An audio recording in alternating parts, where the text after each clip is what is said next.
Hello students, welcome to the digital class of Standard 9th. Today we are going to study about lesson number 2, work and energy. In this lesson we are going to study about work, positive, negative and zero work, energy, kinetic energy, potential energy, transformation of energy, law of conservation of energy, free fall and power. Now observe the following activities. Look at the figures. In the first one, a girl is writing. Second, a boy is playing with a ball. In the third one, the girl is watching the TV. And fourth, a man is carrying a load. Generally, any mental or physical activity is referred to as work. When we walk or run, the energy in our body is used to do the necessary work. We say that a girl who is studying is working or performing work, but that is mental work. So, in physics, we deal with physical work. Work has a special meaning in physics.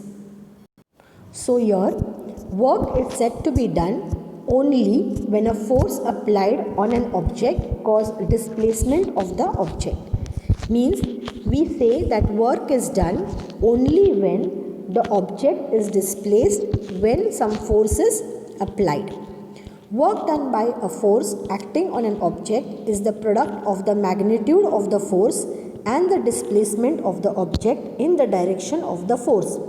Thus we can say that work is equal to force multiplied by displacement. Now let us observe these pictures and discuss. In the first picture, Meenakshi wants to displace a wooden block from point A to point B along the surface of the table as shown in the figure. She has used a force F for the purpose. Now has all the energy she has spent been used to produce acceleration in the block? So whatever energy she has used, is it used to move the block? Yes, only a part of energy applied by Meenakshi is in the accelerating the ball block. Force and friction has been there using this energy. Now in the second picture you can see a girl is pulling a toy. A small girl, she is pulling a toy cart. Here the force applied is along the direction of the string while the cart is pulled along the horizontal surface. In this case, in order to calculate the amount of work done, we have to convert the applied force into the force acting along the direction of the displacement. Now in the third figure, the two vehicles are shown there. The large vehicle tows a small one. The direction and the force and the displacement are different. Now here let F be the applied force and F1 with the component in the direction of the displacement. Let S, small s be the displacement. So we can say that W is equal to F1S. The force F is applied in the direction of the string that is at the angle with the horizontal. Now look at the figure. In the figure you can see that the force is used for the displacement. Let F be the applied force and F1 be its component in the direction of the displacement. Let S be the displacement. So the amount of the work is given by W is equal to F1S. Now let theta be the angle that the string makes with the horizontal. We can determine the component F1 of this force F which acts in the horizontal. We can determine the component F1 of this force F which acts horizontally direction by means of trigonometry. Now children, in trigonometry you must have learned about sine, cos and tan. So from the figure we can see that cos theta is equal to adjacent side upon hypotenuse. Now adjacent side here is the base. So cos theta is equal to base upon hypotenuse. So you can write it as cos theta is equal to F1 upon F. So F1 is equal to F multiplied by cos theta. Thus the work done by F1 is W is equal to force cos theta multiplied by displacement. So we get a expression work is equal to force multiplied by displacement multiplied by cos theta. Now we can enter our conclusion about the work done for specific values of theta in the following table. Now for example, if theta is 0 degrees, cos theta is going to be 1. W, if you substitute the value of cos theta, you are going to get W is equal to Fs, that is positive work is done here.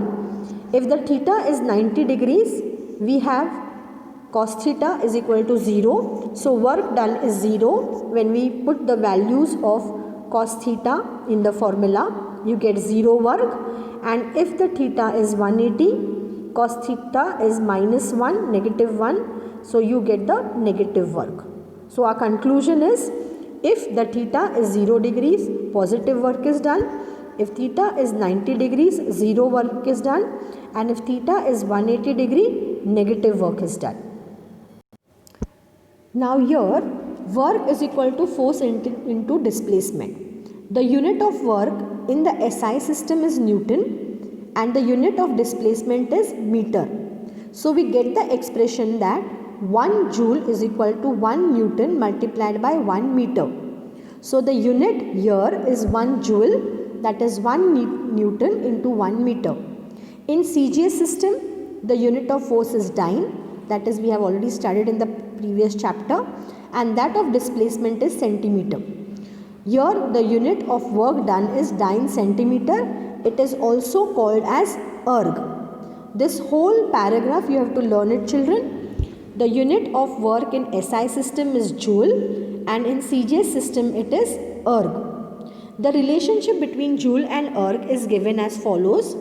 1 Newton is equal to 10 raised to 5 dyne and 1 meter is equal to 10 raised to 2 centimeter. Work is equal to force into displacement.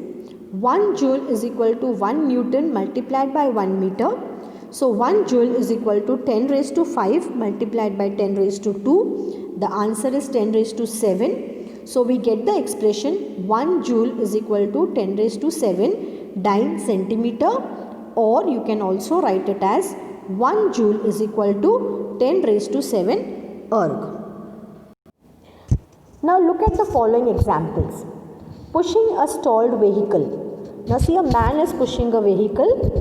Here the force and the displacement are in the same direction. In the second one, a boy is catching a ball which his friend has thrown towards him. Here the force and the direction both are in the opposite direction. In this picture we can see tying a stone to one end of a string and swinging it round and round by the other end of the string. Here the force and direction are in a perpendicular direction. Force and displacement are perpendicular to each other. Walking the stairs up and down, climbing a tree. Here the force and direction are in the same direction. Force and displacement are in the same direction. Stopping a moving car by applying brakes. Here the force and displacement, the direction are opposite. The force and displacement are opposite. Now from these examples we can say that in some cases the directions are opposite to each other, while in some cases they are perpendicular to each other. In these cases the work done by the force is as follows. When the force and the displacement are in the same direction, the work done is positive. When the force and displacement are in the opposite direction, work done by the force is negative. and when the applied force does not cause any displacement, or when the force and the displacement are perpendicular to each other, the work done by the force is 0. Look at the figures on page number 21 of your textbook. Figure number 2.4. We will study here the positive, negative and zero work. Now in the first figure you can see that a thread is tied to a cup and a nut is tied to it. Then in the second figure you can see that a ruler is kept there, and in the third figure you will see that the thread is moving from both the sides. It is attached to the cup from both the sides. Take a plastic cup and make a hole in it to the center of its bottom. Take a long thread, double it and pass it through the hole. Arrange it according to the shown in the figure. Now what happens when this thread is attached by a nut? Now what does figure A tell you? Why does the cup gets pulled? You have to think about it, children. In the figure A, why the cup gets pulled? Yes, the cup gets pulled because force and displacement are in the same direction. Figure B, what is the relation between the displacement of the cup and the force applied through the ruler? The force and the displacement both are in the opposite direction because the thread is moving and we are holding the thread behind with the ruler. In figure C, why doesn't the cup get displaced?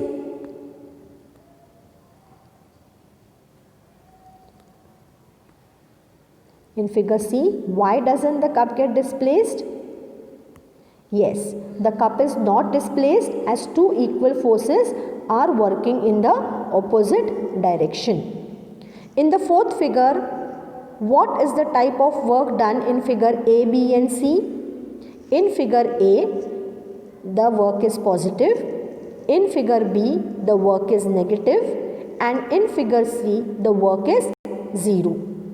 In the three actions above, what is the relationship between the applied force and the displacement? Yes, in the first figure, the force and displacement is same. In the second figure, force and displacement are opposite. And in the third figure, force and displacement are perpendicular to each other. Okay, now let's come to the next important concept of this lesson, energy. You all must have experienced energy. You have a lot of energy in you. Now what happens if a pot having a plant is kept in darkness? The plant languishes. If it is kept in darkness, it is not going to get the solar energy.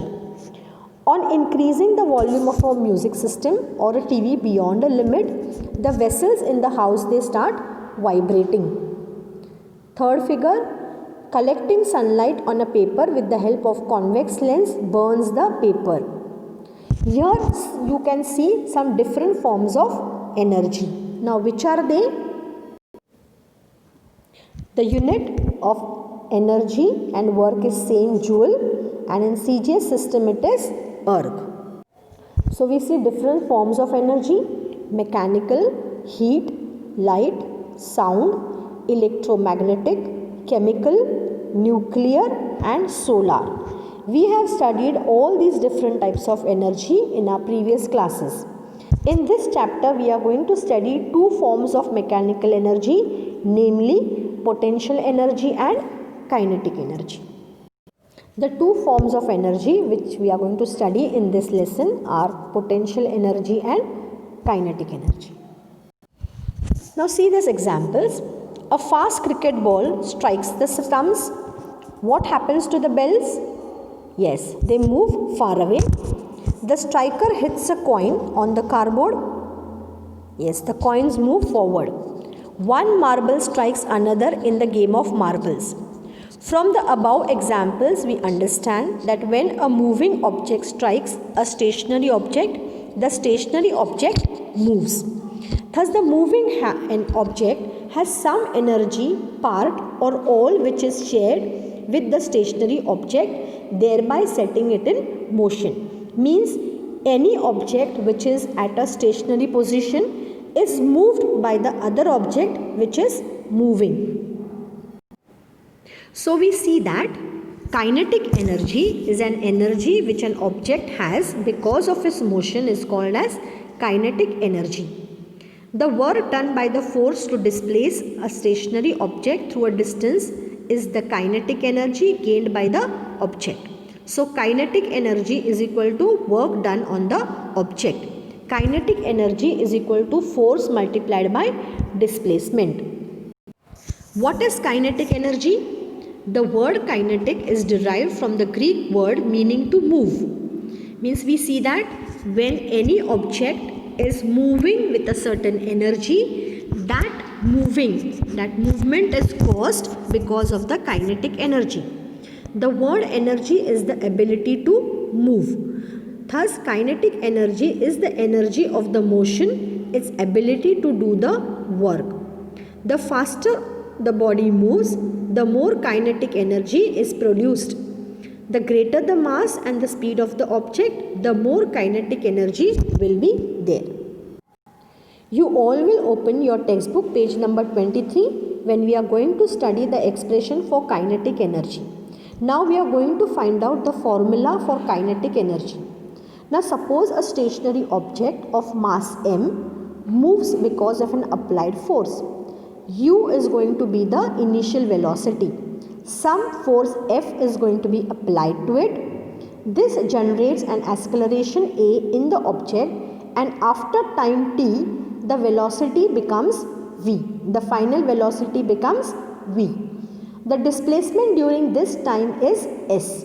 So we can say that the work done on an object W is equal to force multiplied by displacement.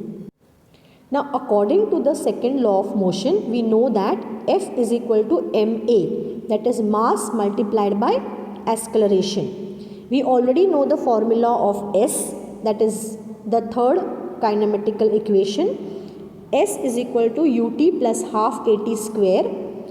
Initial velocity is already 0. So S is equal to 0 plus half at square. S is equal to half at square. Now we already know that W is equal to ma multiplied by half at square. That is W is equal to force multiplied by S. The value of force is ma, which we are going to put it in the expression, and the value of S is half at square. So we get the expression W is equal to half m at square. Now using the Newton's first law of equation, V is equal to U plus at. Initial velocity is already 0. So the value of V is equal to at. V square is equal to at square. This V square value we are going to add it in expression number 3. So using the equation number 3 and 4, we get an equation for kinetic energy is equal to W is equal to half mv square. Kinetic energy is the amount of work done. So kinetic energy is equal to W, and the expression for kinetic energy is equal to half mv square.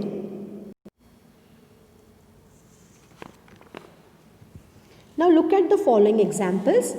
An arrow is released from a stretched bow. Water kept at height flows through a pipe into the tap below. A compressed spring is released.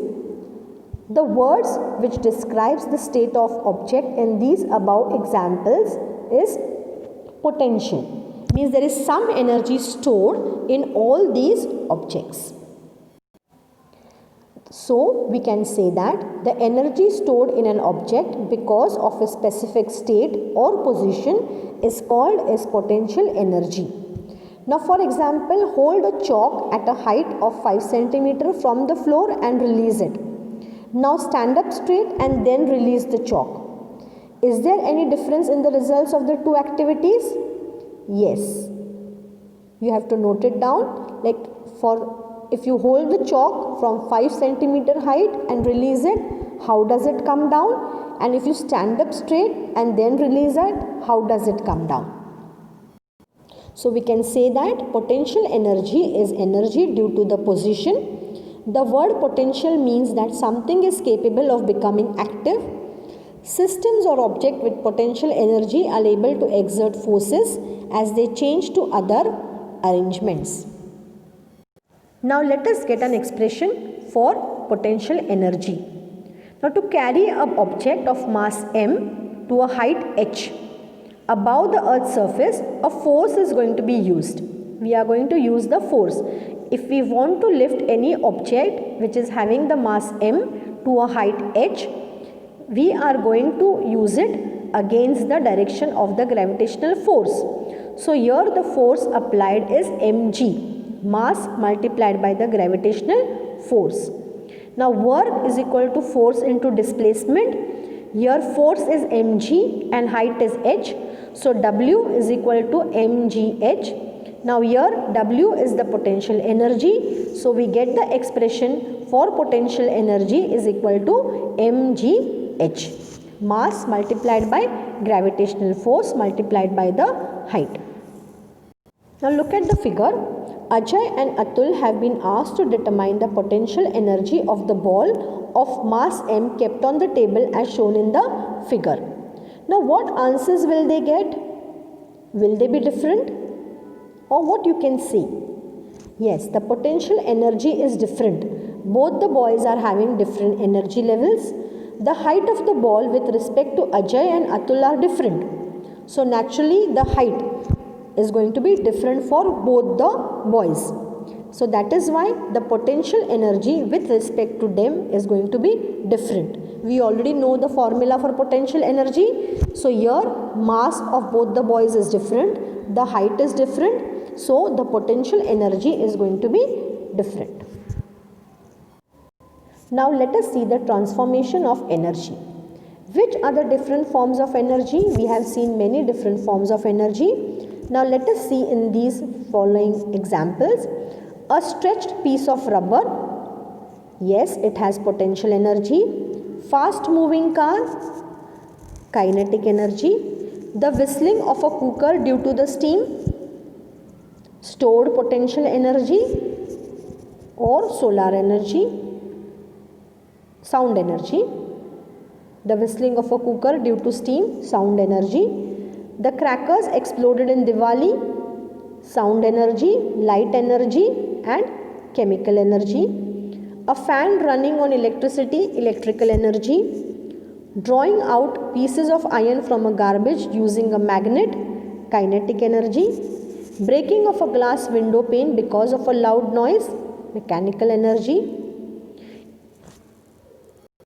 Energy can be transformed from one type to another. For example, the exploding of a firecracker converts the chemical energy stored into them into light, sound and heat. Now look at the example. Here electrical energy to mechanical energy, electrical energy to heat energy, electrical energy to light energy, electrical energy to sound energy and electrical energy to chemical energy. A few examples are given there and here the transformation of the energy takes place. Like in a heater, the electrical energy is converted to a heat energy and in thermocouple, the heat energy is converted into electrical energy. Then in a primary cell, electrical energy is chemical energy is converted to electrical energy and in the secondary cell, electrical energy is converted to chemical energy. In a loudspeaker, electrical energy is converted to sound energy and in microphone, sound energy is converted into electrical energy. So these are the examples which shows us how the energy transformation takes place. So the law of conservation of energy states that energy can neither be created nor be destroyed. It can be converted from one form into the another. Thus, the total amount of energy in the universe remains constant. Now, let us try this. Make two pendulums of the same length with the help of a thread and two nuts, or you can tie a ball. Tie another thread in the horizontal position. Tie the two pendulums to this horizontal thread in such a way that they will not hit each other while swinging. Now swing one end of the pendulums and observe. What we will see is that as the speed of oscillation of pendulum slowly decreases, the second pendulum, which was initially stationary, begins to swing. Thus one pendulum transfers its energy to the other. Now you all must have experienced a free fall, you all must have watched on TV. If we release an object from the height, it gets pulled towards the earth because of the gravitational force. An object falling slowly under the influence of gravitational force is said to be in a free fall or falling freely. You must have seen some sports people, they jump from the mountain and they just fall down. So this is an example of free fall. Let us look at the kinetic and the potential energies of an object of mass m falling freely from a height h when the object is at different heights. Now in the next example we are going to see what different energies of an object is seen when an object is falling from an height h with mass m. Page number 26 of your textbook. As shown in the figure, the point A is at the height h from the ground. The height is h. The object is A. Let the point be at a distance x vertically below A. The point C be on the ground directly below A and B. Let us calculate the energies of the object A, B and C.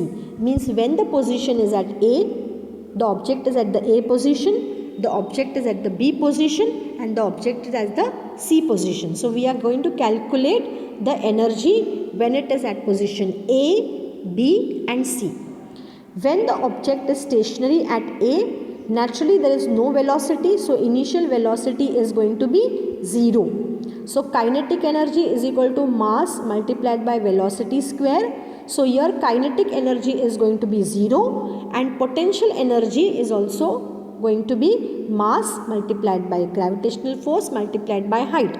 So total energy is equal to no kinetic energy but only potential energy. So at height A, the object is going to possess only the potential energy, that is mgh.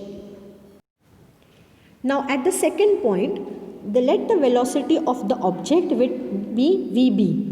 When it reaches the point B, having fallen through a distance x, here the initial velocity u is going to be 0, displacement is x distance and a acceleration is equal to the gravitational force.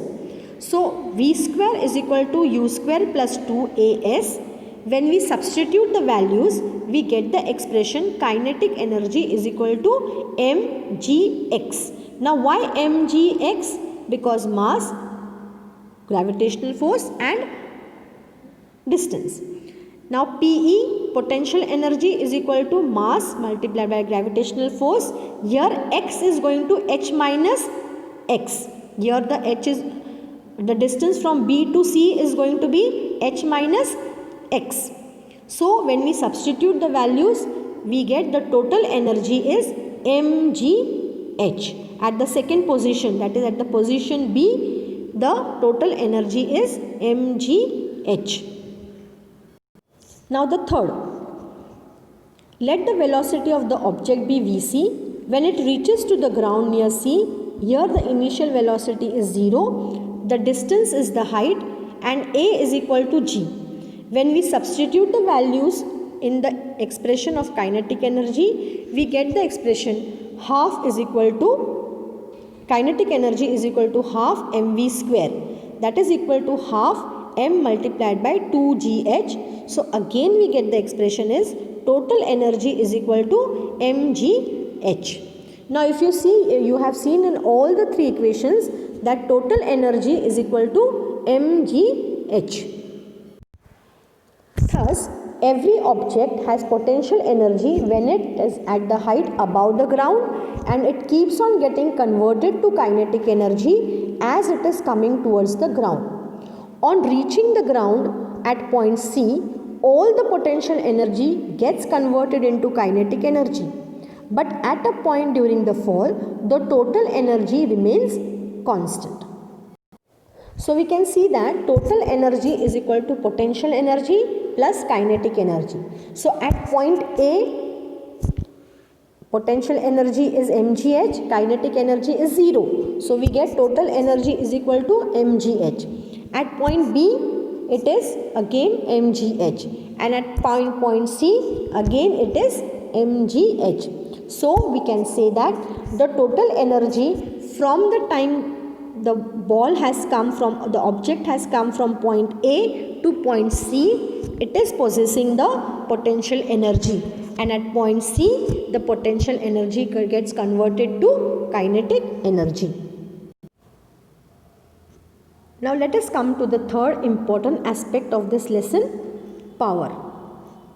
Now can your father and you, both of you can climb the stairs as in the same speed? Can your father climb the stairs as fast as you can?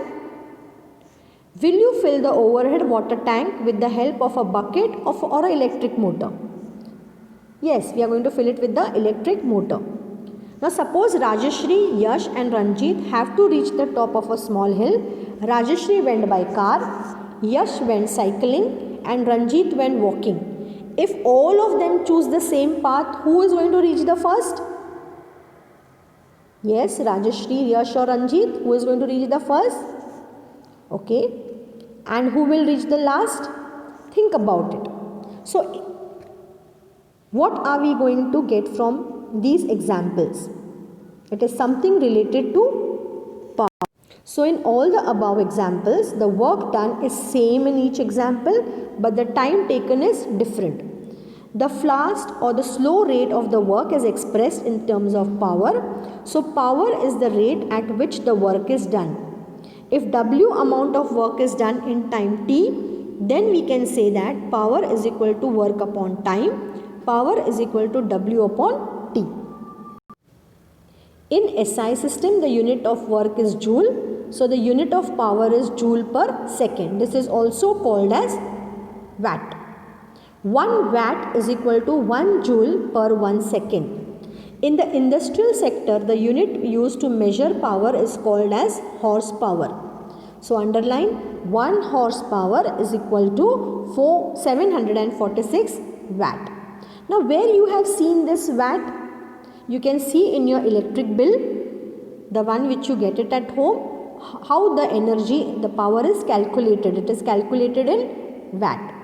The unit of energy for commercial use is kilowatt hour.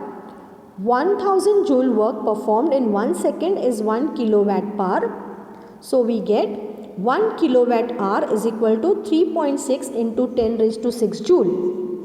Electricity used for domestic purposes is measured in units of kilowatt hour.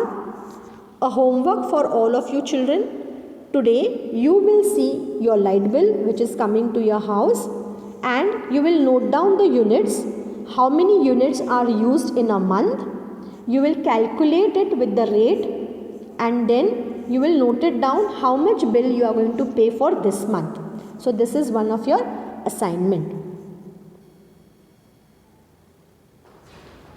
An introduction to scientist. The steam engine was invented in 1781 by the Scottish scientist James Watt, 1736 to 1819. This invention brought about an industrial revolution. The unit of power is called watt in his honor. James Watt was the first one to use the term horsepower. The steam engine was invented by James Watt. So children, what have we studied in this video? We have studied about work and energy. We have studied about work, the definition of work, what is work, how positive, negative and zero work is calculated. We have seen different forms of energy. We have also seen kinetic energy, potential energy, their examples and the expressions of kinetic energy and potential energy. We have also seen about transformation of energy, how energy is transformed from one form to the another. We have studied about the law of conservation of energy. Also we have studied about the free fall and power. You all will read the lesson very carefully, underline and highlight the important points from this lesson and write down the important points in your notebook. The assignment will be sent to you and the question answers of this lesson will be sent to you. See that you complete question number 2, 3, on your own. Question number 2 of the exercise and 3 of the exercise will be done by your own self, and then the remaining will be sent to you. Thank you. Stay home, stay safe.